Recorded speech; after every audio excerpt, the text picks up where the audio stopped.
어린 양이로다. 아멘. 아멘. 오늘의 말씀은 하나님의 어린 양을 보라입니다. 저를 따라합니다. 하나님의 어린 양을 보라. 자, 우리 보배들 따라할 때까지 할 거예요. 하나님의 어린 양을 보라. 네, 우리 하나님의 어린 양을 보라라는 제목으로 말씀 나누겠습니다. 겸손과 순종의 마음으로 오늘 이 말씀 함께 받도록 하겠습니다. 자, 지난주 세례 요한은 자신의 정체성을 소리라고 했습니다. 뭐라고 했다고요? 소리. 자, 소리란 무엇인가? 소리는 어떤 존재를 드러내고 주목시키는 것입니다.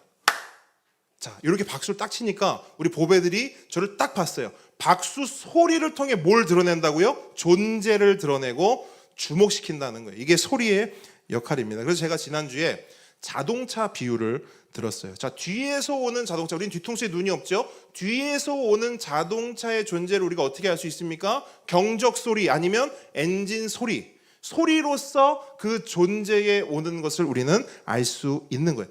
이게 바로 소리의 역할입니다. 그래서 요한은 나는 선지자도 아니고 엘리야도 아니고 그리스도는 더더욱 아니다라고 밝히면서 자신은 그저 자기 뒤에 오실 어떤 분을 드러내고 주목시키는 소리다라고 요한이 말한 것입니다. 그러므로 요한은 말하는 거예요. 나를 보지 마십시오. 내 뒤에 오시는 그분을 보십시오. 내가 주인공이 아닙니다. 누가 주인공입니까? 내 뒤에 오시는 그분이 주인공입니다 라고 예수님의 등장을 예고한 거예요. 이게 지난주 말씀입니다. 그리고 오늘 본문을 보니까 이튿날 이렇게 돼 있어요. 하루라는 시간이 지나간 거예요. 날이 밝았습니다. 사람들은 집으로 돌아갔다가 다시 어떻게 했을까요? 날이 밝고 요한에게로 다시 몰려왔습니다. 왜 그렇죠? 요한은 그 당시에 하피풀, 그죠? 모든 사람이 주목하는 인물이었어요. 그렇기 때문에 오늘날에도 신문 기자들이 아무에게나 가지 않지 않습니까? 그렇죠? 주목되는 사람을 찾아가듯이 그때 당시에도 날이 밝자마자 사람들은 어디로 몰려오느냐? 요한에게로 다 몰려오는 거예요. 그리고 그때 그렇게 사람들이 다 몰려왔을 때 그 수많은 사람들 사이로 이제 누가 등장하시느냐? 예수님이 등장하시는 거예요. 요한이 그렇게 외치던 진짜 주인공, 진짜 메시아, 진짜 그리스도가 드디어 사람들 앞에 나타나는 거예요. 제가 이 말씀을 묵상하면서 그 당시 상황을 한번 떠올려 봤어요. 제가 그 현장엔 있지 않았지만 그 현장의 분위기를 곱씹으면 곱씹을수록 저에게 느껴지는 현장의 분위기는 딱 요거였어요. 긴장감. 그래서 요 장면을 영화로 만약 제가 연출한다면 이렇게 할 것 같아요. 먼저 밤밤밤밤 밤밤밤 긴장감 넘치는 음악으로요 쭉 깔아줍니다. 그리고 나서 사람들 사이로 예수님이 걸어 나오시는데, 자, 여러분도 한번 상상해 보세요. 자, 예수님이 그냥 이렇게 걸어 나오면 될 거예요? 아니면 뭔가 뭐죠, 그죠? 뭔가 슬로우로 표현될 것 같지 않습니까? 똑같은 거예요, 우리 생각이. 그 장면 속에서 예수님이 인파를 헤치고 쭉 나오는 겁니다. 누구 앞으로? 요한 앞으로. 그리고 그렇게 예수님이 나왔을 때 요한이 뭘 하느냐? 사람들을 향해서 외치는 겁니다. 그 말씀이 바로 우리가 읽은 본문 말씀 29절이에요. 자, 그 느낌, 그 당시의 상황을 염두하면서 이 말씀 다시 한번 읽어보도록 하겠습니다. 시작. 이튿날 요한이 예수께서 자기에게 나오심을 보고 이르되 보라, 세상 죄를 지고 가는 하나님의 어린 양이로다. 아멘. 여러분, 제가 그 당시 상황을 막 재현하고 이렇게 연출할 수 있습니다라고 이야기하면서 이 부분을 강조한 데는 이유가 있습니다. 요한의 이 외침은 당시 그 자리에 있었던 사람들, 그 당시에 요한 앞에 몰려왔던 사람들, 그리고 오늘 이 자리에 있는 우리들에게도 동일하게 너무나 중요하기 때문입니다. 앞서 말씀드렸던 것처럼 요한의 정체성은 소리예요.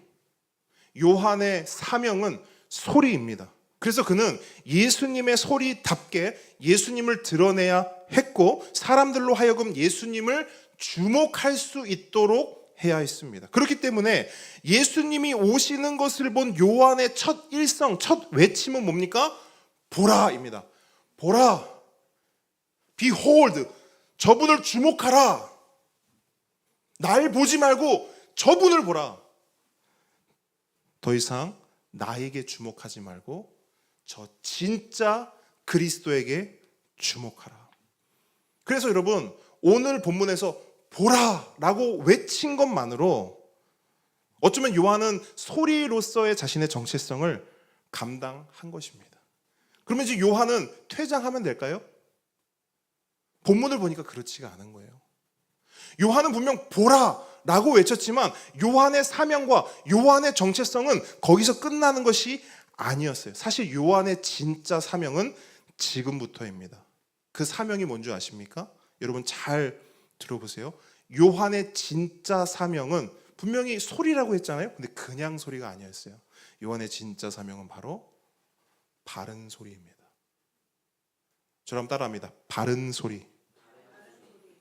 요한의 진짜 사명은 그냥 아무 소리나 삑삑삑 내는 게 요한의 사명이 아니었어요. 요한의 진짜 사명은 바른 소리를 내는 거였어요. 바른 소리. 여러분, 소리라고 해서 다 같은 소리가 아니에요. 바른 소리가 있다면 엉뚱한 소리가 있습니다. 그리고 바른 소리는요, 사람을 살리는 소리지만 엉뚱한 소리는 사람을 죽이는 소리입니다. 여러분, 세월호를 기억해 보십시오. 그 별 같은 아이들이 왜 그렇게 많이 죽었습니까? 다른 이유 때문이 아니에요. 엉뚱한 소리 때문입니다. 가만히 있어라. 은서, 가만히 있어. 움직이면 안 돼. 로이, 움직이지 마. 건이, 밖으로 나가지 말고 거기서 대기하고 있어. 기다리고 있어. 라고 얘기했던 이 엉뚱한 소리 때문에 그 별 같은 아이들이 죽은 것입니다. 전문가들이 그 세월호 사건을요, 그 상황을 시뮬레이션을 해봤다고 합니다. 그 결과 침몰이 시작되었을 때 제대로 된 탈출 명령만 했다면 나와! 거기 있지 말고 밖으로 뛰쳐나와! 바다로 뛰어들어! 구명조끼 입고 바다로 뛰어들어! 라고 하는 이 소리만 있었다고 한다면 승객 전원이 구조될 수 있었다고 합니다. 이 소리 하나만 있었으면.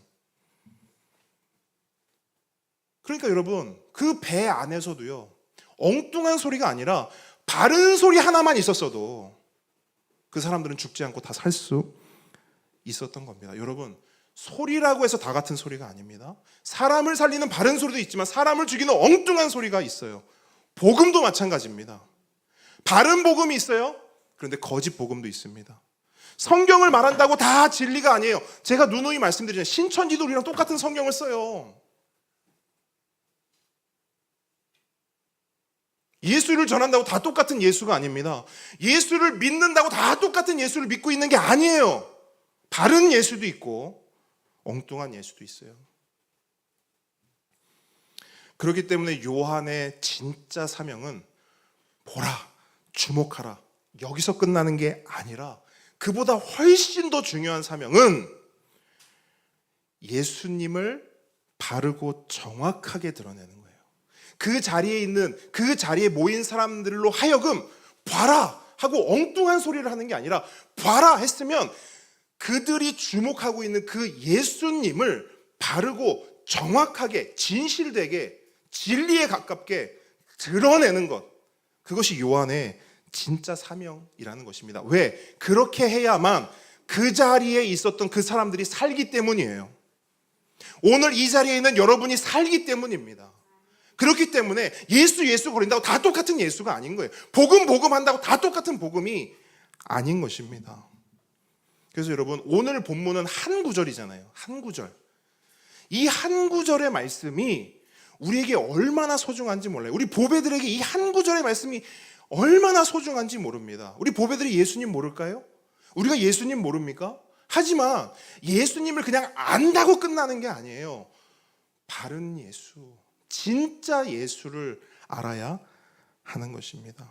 그렇다면 요한이 드러내고 증언하는 진짜 예수, 요한이 진짜 그 자리에 모였던 사람들에게 말하고 싶었던 예수는 어떤 분인가? 두 가지 키워드를 가지고 살펴보려고 합니다. 먼저 첫 번째 키워드는 죄입니다. 죄. 요한은 예수님을 가리켜 세상 죄를 지고 가는 분이라고 소개하고 있어요. 예수님이 이 땅에 왜 오셨는가? 예수님께서 메시아로 그리스도로 우리 가운데 오신 이유가 무엇인가? 그것은 이 세상의 죄 때문이라는 것입니다. 죄 때문이다. 죄. 그런데 여러분, 그 자리에 요한을 보기 위해서, 그리스도를 만나기 위해서, 메시아를 만나기 위해서 그 자리에 모였던 사람들은요, 요한의 이 말을 딱 듣고 보라, 세상 죄를 지고 가는 메시아 그리스도 예수다 라고 했을 때 그 자리에 모여 있었던 사람들의 반응은 어땠을까요? 어땠을까요? 요한이 딱 얘기했어요. 한번 자유롭게 한번 상상해 보세요. 어땠을까? 보라, 저분이 메시아다. 저분이 그리스도다. 근데 그 메시아 그리스도가 세상 죄를 지고 가신다 이렇게 말했어요. 그럼 그 자리에 있던 사람들은 그걸 딱 듣고 어떤 마음, 어떤 생각을 했을까? 죄를 더 지으면 안 되겠다? 아, 죄를 더 지어도 되겠다? 또 딱 그 생각을 딱 들었어요. 그럼 이렇게 물어볼게요. 그 말에 만약에 우리와 같은 언어를 쓴다 하면 아멘 그랬을까요? 아니면 고개를 이렇게 했을까요? 고개를 갸우뚱했을 것 같아요? 이유가 뭐죠? 그렇죠. 예. 죄를 떠나서 그래? 좀 이상하다. 그러니까 결국 이거예요. 집사님 말씀하신 것처럼 세상 죄를 지고 가는 분이다 했어요. 근데 그들이 기대했던 메시아 그리스도예요, 아니에요? 아닌 거예요. 아닌 거예요. 왜냐하면 그들이 기다렸던 메시아 그리스도는요, 자신들의 죄를 해결해 줄 그리스도 메시아가 아니었어요. 왠 줄 아십니까? 그 당시 유대인들은요, 뭘 철저히 지켰죠? 율법이요. 율법을 왜 그렇게 철저히 지켰죠? 그렇게 지켜야 죄인이 아니라 뭐가 되는 거예요? 의인인 거예요. 자, 그 당시 유대인들은요, 죄 문제에 대해서 그렇게 거리끼지 않았어요. 왜? 그 죄의 문제는 내가 율법을 잘 지키면 해결되는 거니까. 이해하셨습니까? 그래서 그들이 기다렸던 메시아 그리스도는 뭐냐면, 이제 메시아 그리스도가 딱 오잖아요? 그러면 칭찬해 줄 줄 알았거든. 너희들이 그렇게 하나님의 법을 잘 지켰구나. 너희들 율법을 그렇게 잘 지키고 있었구나. 이제 너희들에게 복을 주겠다. 이제 나와 함께 로마를 물리치고 옛 다윗의 명성을 회복해 보자꾸나. 이게 그들이 기다리던 그리스도 메시아였단 말이에요. 그런데 요한이 그리스도를 지목하며 보라, 세상 죄를 지고 가는 분이다 라고 하니 그들 입장에서는 메시아가 왜 죄를 지어? 왜 그리스도가 죄를 짊어져? 무슨 죄 말하는 거지? 이렇게 될 수밖에 없다라는 거예요. 그들이 기다리던 메시아 그리스도는요, 죄를 짊어지는 메시아가 아니에요. 그들이 기다리던 메시아 그리스도는 누구냐? 복 주는 메시아, 복 주는 그리스도였어요. 나를 잘 먹고 잘 살게 해주는 메시아, 나에게 복을 가져다 줄 그리스도를 그들은 하염없이 끊임없이 기다렸던 겁니다. 그리고 이러한 그들의 욕망이 정말 적나라하게 드러나는 사건이 뭡니까? 그게 바로 오병이어 사건이잖아요. 약 2만 명의 사람들, 자, 많아요 적어요? 우리 보배들 2만 명의 사람들이 많아요 아니면 적어요? 적어요? 2만 명. 우리 여기 모인 사람들이 한 2, 30명 되는데 2만 명의 사람들은 얼마나 많겠어요. 우리 2, 30명의 사람들이 이따 예배 마치고 식사하는 것도 정말 잘 준비해야만 우리가 먹을 수 있는데 2만 명의 사람들이 밥을 먹으려면, 한 끼를 먹으려면 얼마나 많은 사람들이 얼마나 많은 돈을 들여서 준비해야 되겠습니까? 그런데 먹을 것 좀 갖고 와봐라 했더니 제자들이 갖고 왔는데 뭘 갖고 와요? 오병이어. 떡 5개 하고 물고기 2마리를 덜렁 가지고 온 겁니다. 2만 명 먹을 수 있어요? 2만 명은커녕 우리 함께 걷는 교회도 그거 먹으라 그러면 싸움 날 겁니다. 내가 더 먹을래? 네가 더 먹을래? 그렇지 않겠습니까? 그런데 예수님이 그 오병이어를 가지고 어떤 기적을 일으키세요? 그 2만 명을 다 먹이신 거예요. 그냥 먹이시기만 했어요? 배불리 먹고도 12광주리가 남았다는 거 아닙니까? 그게 오병이어 기적 사건이에요. 말 그대로 그 당시 그 상황, 그 벳세다 고을에 기적이 일어난 것입니다. 그랬더니 그 자리에 있던 사람들이 어떤 행동을 취하는지 아십니까? 성경을 보니까 예수님을 억지로 붙잡아서 자신들의 왕으로 삼으려고 했대요. 기적이 일어났잖아요. 누가 기적을 베풀었죠? 예수님이요. 그러니까 예수님을 막 붙잡는 거예요. 막 끌어당기는 거예요. 예수님, 어디 가지 마시고 우리 왕 돼 주십시오. 이걸 다르게 표현해 볼까요? 우리의 그리스도 되어 주십시오. 우리의 메시아 되어 주십시오. 질문합니다. 예수님을 왕으로 삼고 예수님을 메시아로 그리스도로 삼는 것 좋은 겁니까? 나쁜 겁니까? 그 자체로만 보면 그 자체로는 좋은 거예요. 예수님을 왕으로 삼는 것? 그것은 마땅히 우리가 해야 될 일입니다. 왜? 성경에도 보니까 예수님이 왕이래요. 그리고 그분이 우리 삶 가운데 통치하는 것, 그것이 하나님 나라래요. 그리고 우리는 찬양도 하지 않습니까? 예수 나의 왕 고백하잖아요. 예수님이 나의 왕이라고, 나의 왕 되어 달라고. 좋은 겁니다. 그죠? 그런데 성경을 보니까, 요한복음을 보니까, 참고로 이 사건은 사복음서 전부 다 기록되어 있어요. 근데 요한복음에만 요 이야기가, 지금부터 말씀드리는 이야기가 기록이 되어 있는데, 요한복음에서는 어떤 이야기가 기록이 되어 있냐면, 사람들이 왕 되어 주십시오, 메시아 되어 주십시오, 예수님의 옷을 막 끌어당기니까 예수님이 어떻게 하냐면 그 손을 뿌리치시고 산으로 도망치세요. 예수님의 이 행동만 한번 보세요. 그들이 예수님을 왕으로 삼으려고 하는 것이 예수님의 행동으로 보았을 때 이건 좋은 겁니까? 나쁜 겁니까? 나쁜 거지요.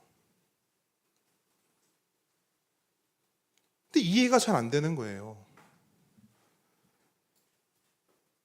아니 성경에서 보면 예수님이 왕이라 하셨고, 아니 왕이시라니까 우리는 왕으로 그분을 섬기고 우리의 왕 되기를 바라는 것인데 예수님은 왜 그들의 손을 뿌리치셨을까? 이해가 안 되는 겁니다. 우리만 이해가 안 되는 게 아니라 그 당시 그 자리에 있던 사람들도 이해가 안 됐어요. 그래서 그 사람들이요, 예수님을 찾아갑니다. 산으로 가신 예수님을 찾아가요. 예수님을 찾아요. 그리고 예수님을 만납니다. 그리고 예수님께 묻습니다. 왜 저희를 뿌리치시고 피하십니까? 우리 왕 되어주십시오. 우리가 예수님을 따르겠습니다. 예수님을 믿겠습니다. 신앙생활 할게요. 교회 다닐게요. 근데 왜 우리를 피하십니까? 왜 우리 손을 뿌리치십니까? 그랬더니 예수님이 이렇게 대답하세요. 너희가 나를 찾는 까닭은 떡을 먹고 배불렀기 때문이다. 예수님은 그들의 중심을 정확히 보셨죠. 정확히 아셨죠. 그들이 왜 예수님을 왕 삼고 싶어 하는가? 왜 예수님 믿고 싶어 하는가? 왜 신앙생활 하려고 하는가? 떡을 먹고 배불렀기 때문이라. 떡 때문이라는 거예요. 잘 먹고 잘 살고 싶어서 예수님 믿겠다는 거예요. 무탈하고 평안한 삶을 살고 싶어서 예수님을 믿겠다는 거예요. 하는 일도 잘 되고 돈도 잘 벌고 투자한 것도 대박 나고 자녀들 좋은 대학 가고 좋은 직장 가서 좋은 집에 시집장가 잘 보내기 위해서 예수님을 따른다는 것이죠. 여러분, 제가 지금 2000년 전 이야기를 하고 있습니까? 아니면 오늘의 이야기를 하고 있습니까? 전 둘 다 이야기하고 있어요. 2000년 전의 이야기, 오늘의 이야기, 저는 두 개 다 이야기하고 있는 겁니다. 무슨 말입니까? 2000년 전 유대인들이 기다렸던 메시아나 오늘날 우리가 소망하고 기대하는 그리스도나 메시아나 조금도 다르지 않다는 거예요. 조금도 달라지지 않았다는 거예요. 그때나 지금이나 예수님께 바라고 기대하는 건 그저 떡이고 그저 복인 것입니다.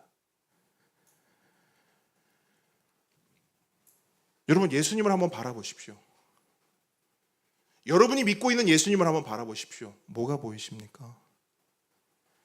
세상 죄를 지고 가는 예수님이 보이십니까? 아니면 마치 산타클로스처럼 여러분에게 복 주려고 복주머니 들고 가는 예수님이 보이십니까?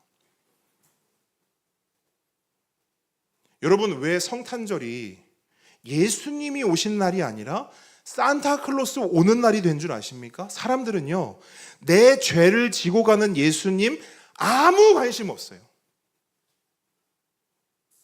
성탄절의 주인공은 예수님 아닙니까? 그죠? 그래서 사람들에게 예수님을 말한단 말이에요.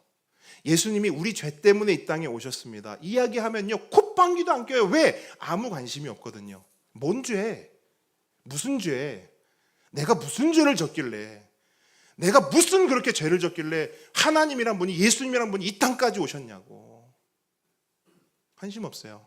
뭐에 관심 있냐? 나에게 선물을 줄 사람이 오늘 온대. 그게 누구냐면 산타예요. 그래서 성탄절이 예수님 오신 날이 아니라 산타 오는 날로 바뀐 겁니다. 사람들이 그렇게 바꾼 것이죠. 근데 더 큰 문제는 이게 세상만 그런 것이냐? 아니요. 교회도 크게 다르지 않다는 것이 정말 큰 문제입니다. 우리가 기다리는 메시아, 우리가 소망하고 기대하는 그리스도는 어떤 분입니까? 전에 어떤 분이 이런 말씀을 하세요. 자기는 교회를 다니긴 다니는데 교회에 처음 올 때 속아서 왔대요. 자기는 속아서 왔대. 교회를 오긴 왔는데 속아서 왔대. 무슨 말입니까? 했더니 자기를 전도한 분이 예수 믿고 교회 다니면 복 받는다고 해서 교회 왔다는 거예요. 장가 못 간 아들이 있는데 교회 다니면 그 장가 못 간 아들 장가 간다고 해서 왔다는 거예요. 안 팔리는 아파트가 있는데 교회 다니면 그 안 팔리는 아파트 팔린다고 해서 왔다는 거예요. 몸 아픈 거 다 낫는다 해서 왔다는 거예요. 그런데 교회를 왔는데 예수를 믿었는데 복은커녕 되던 일도 안 되더라는 겁니다. 아들 여전히 장가 못 갔고, 아파트 여전히 팔리지 않았고, 아픈 거 더 아프고, 그러면서 지금까지 내가 속으면서 교회를 다니고 있다는 거예요. 그래서 제가 물었어요. 아니 근데 왜 다니세요? 뭐라 그랬을까요? 뭐라 그랬을까요? 그분이.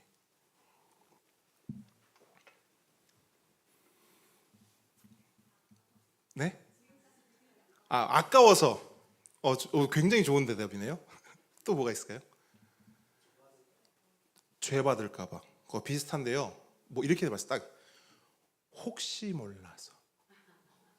이 혹시 몰라서 안에는 방금 집사님 말씀하신 거 동일하게 들어갑니다. 혹시 몰라서가 뭐죠? 전도사님이 말했던 거 아까워서. 그렇죠. 내가 지금까지 이렇게 했는데 조금 더 다니면 혹시 모르지 않냐는 거예요. 그리고 또 하나, 이렇게 다니다가 내가 다니지 않으면 뭐 받아요? 벌 받을까 봐 속은 걸 알면서도 지금도 속고 있지만 이렇게 다니고 있다라는 거예요.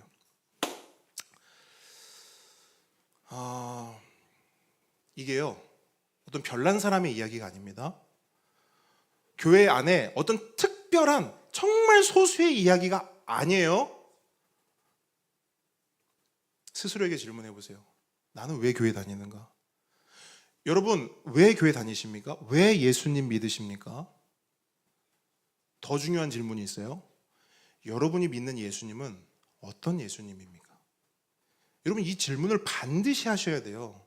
내가 믿는 예수님은 어떤 예수님인가? 다시 한번 말씀드려요. 예수라고 다 같은 예수가 아닙니다. 소리라고 다 같은 소리가 아니에요. 그렇기 때문에 오늘 세례 요한이 외치는 바른 소리, 바른 예수를 보고 들어야 하는 것입니다. 세례 요한은 예수님을 정확하게 말해요. 세례 요한은 보라, 복주머니다 이렇게 말했나요? 보라, 산타클로스다 이렇게 말했나요? 아니요. 보라, 세상 죄를 지고 간다.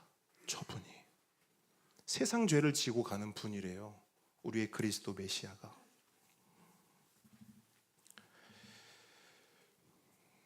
여러분, 죄가 뭡니까? 죄. 성경이 말하는 죄는요, 원어로 하마르티아라고 하거든요. 하마르티아. 이게 의미가 굉장히 중요해요. 하마르티아가 뭐냐? 관역 있잖아요. 관역. 관역에 화살을 쏜단 말이에요. 자, 요걸 관역이라고 생각해 보세요. 요걸 관역이라고 생각해 보세요. 화살을 쏜단 말이에요. 그죠? 근데 이 화살이 관역에 꽂히지 않고 관역에서 자꾸 벗어나는 거. 그리고 벗어난 상태로 점점 이 관역에서 멀어지는 것. 이게 성경이 말하는 죄, 하마르티아입니다. 그러니까 성경이 말하는 죄는요, 뭐 거짓말하고 사람들을 미워하고 이런 의미의 죄로 말하지 않아요. 성경이 말하는 죄는 관역에서 벗어난 것, 관역에서 점점 멀어지는 것. 자, 여기서 말하는 관역이 뭘까요? 하나님이요, 하나님의 말씀입니다. 그러니까 성경이 말하는 죄는요, 하나님의 말씀을 벗어나 점점 멀어진 상태를 죄라고 말해요.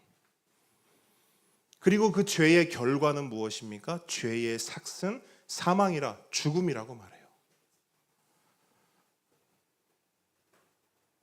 이게 우리가 처한 형편입니다. 우리 모두는 하나님과 하나님의 말씀으로부터 벗어나 있고 멀어져 있지요.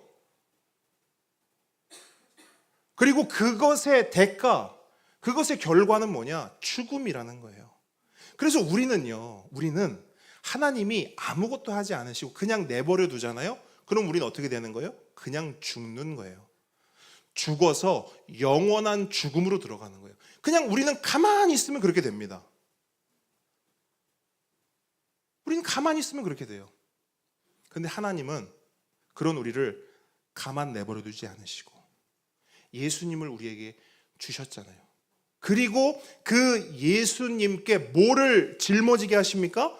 죄를 짊어지게 하시는 거예요.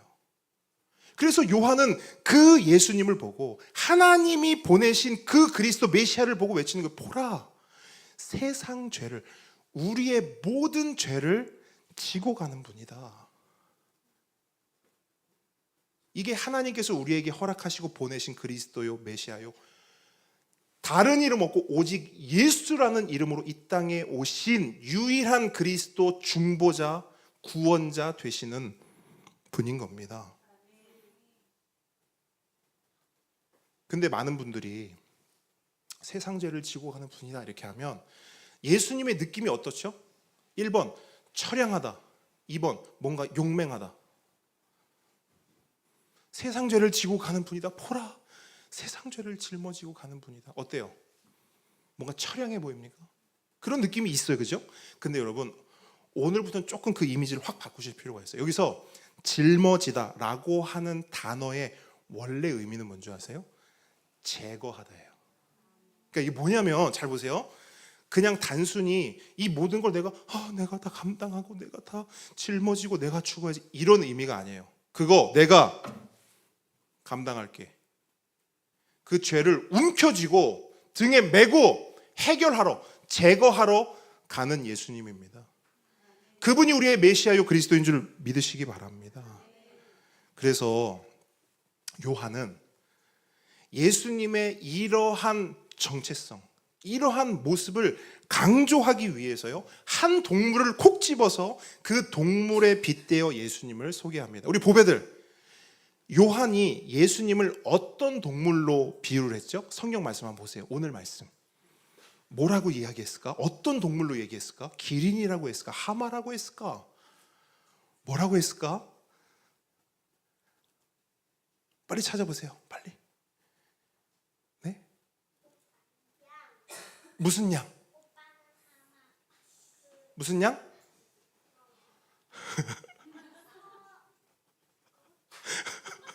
굉장히 어려운 질문을 냈나요? 제가 그렇죠. 어린 양. 요한이 그 예수님을 이야기를 하는데 어린 양이다 이렇게 그 동물 하나를 탁 빗대어 말하는 거예요. 자, 우리 보배들에게 묻습니까? 어린 양 하면 떠오르는 단어, 이미지를 한번 이야기해 보세요. 어린 양 한번 생각해 보세요. 목자가 떠오르고 또 예수님. 양 하면 어떤 게 생각나? 어떤 색깔? 검은색 양 막. 자, 흰 색깔 뭔가 귀여워 무서워? 무섭고 네, 사춘기가 왔나요 벌써? 자, 양을 보고 무섭다고 하네요. 자, 우리의 상식으로 보게 되면 양 하면 뭔가 하얗고 귀엽고 순하고 이런 이미지가 딱 떠오른단 말이에요. 그래서 성경이 말하는 어린 양은 뭐냐? 성경에서 말하는 어린 양, 성경에 어린 양은 귀엽고 착하고 순하고 이런 걸 말하지 않아요. 성경이 말하는 어린 양은요 거의 하나예요. 요 단어로 어린 양을 표현할 수 있으면 따라하겠습니다. 희생제물. 자, 희생제물이에요. 그러니까 희생을 당하는 제물이라는 거예요. 뭐를 대신해서? 우리의, 그렇죠, 사람의 죄를 대신 감당하는 희생제물로서 이 어린 양이 표현되는 거예요. 그래서 구약의 레위기 말씀을 보잖아요.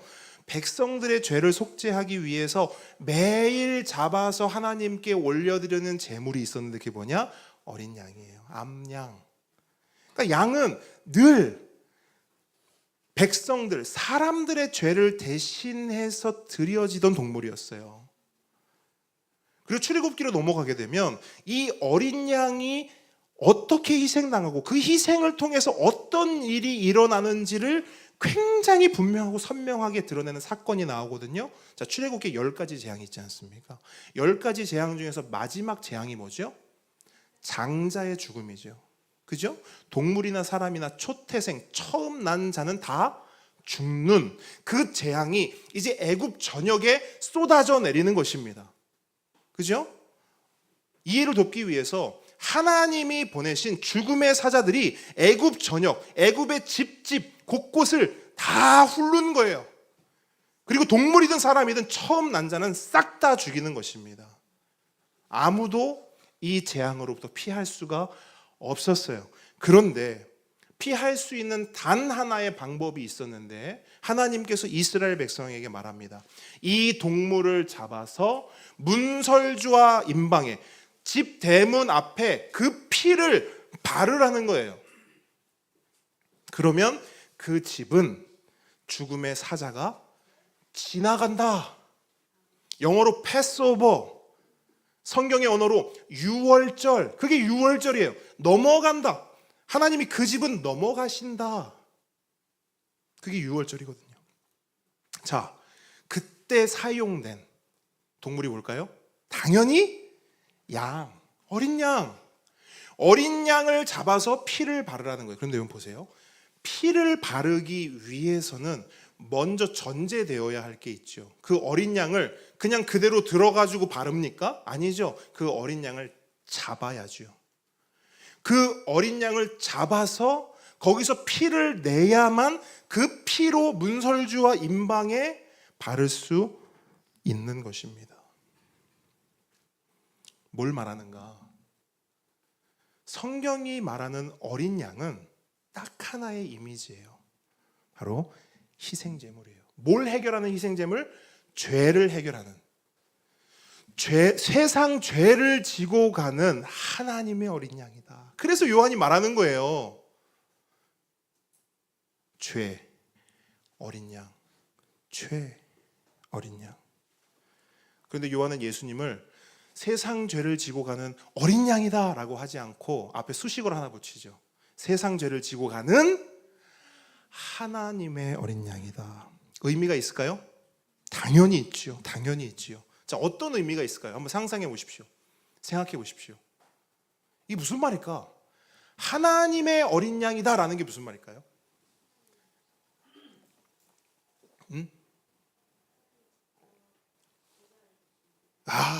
맞아요, 맞아요. 그러니까 하나님의 어린 양이다 이 말은 하나님이 준비하셨다는 거예요.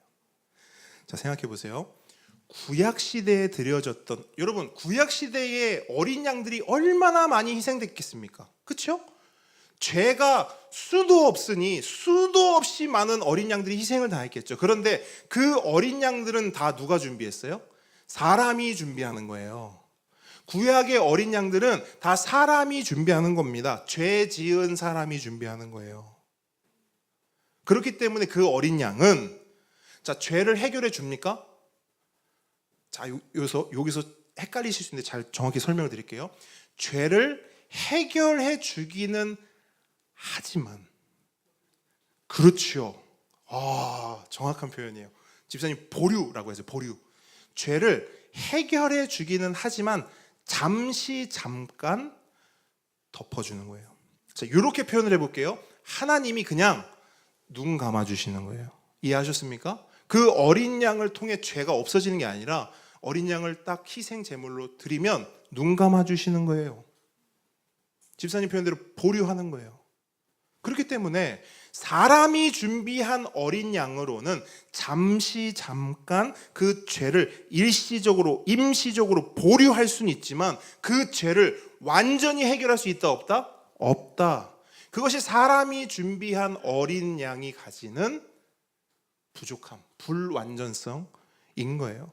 그래서 이사야 말씀을 보게 되면요, 하나님이 이렇게 말씀하시거든요. 잘 들어보세요. 너희의 무수한 재물이 나에게 무슨 유익이 있느냐. 그러니까 너희들이 준비해서 너희들이 나에게 가져온 그 예물과 재물들이 나에게 도대체 무슨 유익이 있느냐. 나는 숫향의 번제와 살진 짐승의 기름에 배불렀고, 야, 니네들이 가져온 거, 야, 그거 이제 지겹다. 수송아지나 어린 양이나 수렴소의 피를 기뻐하지 아니하노라. 하나님의 고백이에요. 야, 너희들이 가지고 온 그 재물 나한테 하나도 유익하지 않아. 그리고 나 기쁘지도 않아. 그럼 이 말이 뭘 말하냐면, 우리의 죄를 해결하는 데 있어서 그런 재물들이 일시적으로, 임시적으로는 어떤 역할을 할지 모르겠지만 하나님 앞에서 그 모든 죄를 완전히 씻기기에는 너무 부족하고 너무 하찮은 것들이라는 거예요. 근데 여러분 생각해 보십시오. 우리가 감당해야 될 죄, 이 세상이 감당해야 될 죄가 작습니까? 큽니까? 조금 큽니까? 완전 큽니까? 완전 크죠. 보통 죄가 아니에요. 온 세상의 죄입니다. 온 인류의 죄예요. 그렇기 때문에 하나님께서는 사람이 준비한 사람의 양이 아니라 하나님의 어린 양을 준비하시는데 언제부터 준비하셨을까요? 교리 때 배웠어요. 교리를 딱 배우면 요때부터겠구나 느낌이 딱 오셔야 돼요. 언제부터 준비하셨을까? 네, 영원 전부터 하나님께서는 사람의 어린 양이 아니라 하나님의 어린 양을 예비하고 준비하신 거예요. 그죠? 그리고 지금으로부터 4,000년 전, 몇 년 전이요? 4,000년 전 이삭을 제물로 바치려는 아브라함에게 하나님이 나타나시죠. 그 제물을 바치려고 하는 걸 부추기십니까? 막으십니까? 막으시죠. 막으시면서 이렇게 말씀하세요. 너의 아들 이삭을 번제단에서 내려라. 그 번제단에 올릴 제물, 어린 양은 누가 준비한다? 내가 준비한다. 그죠? 하나님이 준비할 것이다. 그렇게 말씀하시는 거예요. 그렇게 아브라함이 이삭을 번제단에서 내렸어요. 그죠? 내렸습니다. 근데 저쪽에서 하는 거예요. 자, 원래 어린 양이 있었어요, 없었어요? 없었어요. 아브라함도 가지고 오지 않았고요. 이삭도 가지고 오지 않았어요. 오죽하면 이삭이 아브라함에게 묻는 거예요. 아버지에게 산으로 오르면서, 아버지 근데 장작도 있고 뭐 다 있는데 왜 양이 없습니까? 어린 양이 없습니까? 그러니까 아브라함이 뭐라 그래요? 그거 하나님이 준비하실 거야. 믿음의 고백을 한 것이죠. 그때 당시 어린 양이 없었어요. 그런데 이삭을 내렸더니 하나님이 사람이 준비하지 않은, 아브라함도 준비하지 않았고 이삭도 준비하지 않았던 그 어린 양을 준비해 놓으신 거예요. 그래서 그 양으로 이삭 대신 제사를 드리죠. 그런데 여러분 4,000년 전이라 했죠. 이 사건이 그 4,000년에서 2,000년을 거슬러 올라옵니다. 그리고 그 자리, 하나님께서 아브라함에게 내가 어린 양을 준비할 것이다 라고 말씀하셨던 그 자리, 그 산, 그 모리아 산에 뭐가 세워지는 거예요? 십자가가 세워지는 거예요. 그 자리에, 그 산에. 그리고 그 모리아산, 그 산, 그 십자가가 세워지고 그 십자가에 누가 올라가십니까? 하나님의 어린 양 예수 그리스도가 거기에 요즘 올라가시는 거예요. 그리고 뭐 하시는 거예요? 세상 죄를 짊어지고 죽으시는 거예요. 그 세상 죄를 다 해결하시는 겁니다. 아멘이십니까? 그렇기 때문에 요한이 말하는 거예요. 보라! 저분이 그분이다. 저분이 영원 전부터 하나님께서 준비하신 세상 죄를 짊어지고 갈, 우리의 모든 죄를 용서할, 우리의 모든 죄를 감당할 그 어린 양이다 라고 요한이 외치는 것이죠. 그리고 요한이 외친 그 예수가 진짜 예수지요. 바른 예수지요. 복 주는 예수가 아니라 우리의 죄를 감당하신 예수. 아멘이십니까? 여러분, 복이 다른 게 복이 아니에요. 예수가 우리의 죄를 해결해 주신 것이 가장 큰 복인 줄 믿습니다. 그것이 예수께서 우리에게 주시는 가장 크고 귀한 복입니다. 그래서 예수가 복이에요. 예수면 되는 거예요. 예수면 충분한 거예요. 그 예수를 볼 때, 그 예수를 믿을 때, 그 어린 양을 하나님이 나를 위해 준비하신 하나님의 어린 양이로구나. 그분을 나의 구원자, 중보자, 그리스도 메시아로 영접하는 자에게는 하나님의 자녀가 되는 권세가 주어지는 거예요. 똑같은 예수가 아닙니다. 여러분,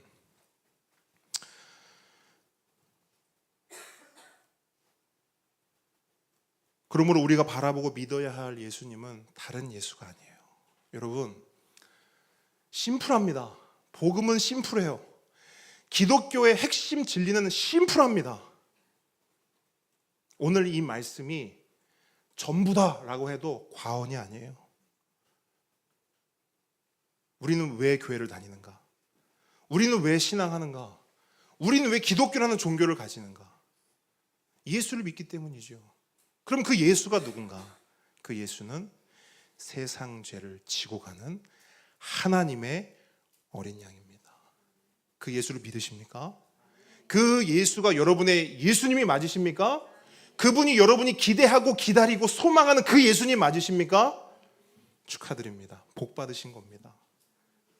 그 복을 풍성히 누리며 함께 걸어가는 우리 모든 주의 자녀, 주의 백성 되기를 주님으로 축복합니다.